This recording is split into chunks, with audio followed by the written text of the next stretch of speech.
2026 football বিশ্বকাপ টিভির পর্দায় দেখা নিয়ে শঙ্কায় ছিল বাংলাদেশের কোটি কোটি ফুটবল ভক্ত।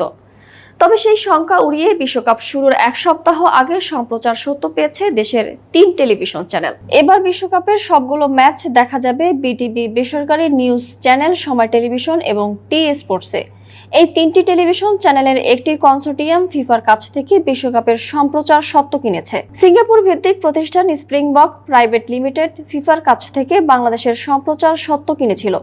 স্থানীয়ভাবে তা বিক্রি করতে ব্যর্থ হয়ে চুক্তি থেকে সরে দাঁড়ায় প্রতিষ্ঠানটি। ফলে টুর্নামেন্ট শুরুর 2 সপ্তাহেরও কম সময়ের আগে বাংলাদেশে কার্যত কোনো সম্প্রচারকারী প্রতিষ্ঠানই ছিল না।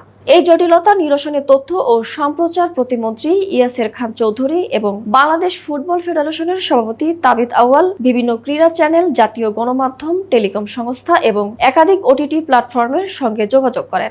এছাড়াও জানা গেছে এবার রাষ্ট্রীয় প্রতিষ্ঠান বিটিভির কোনো আর্থিক খরচ থাকছে না। সম্প্রচারের সম্পূর্ণ ব্যয় স্যাটেলাইট চ্যানেল ও টেলিকম অপারেটররা যৌথভাবে বহন করছে।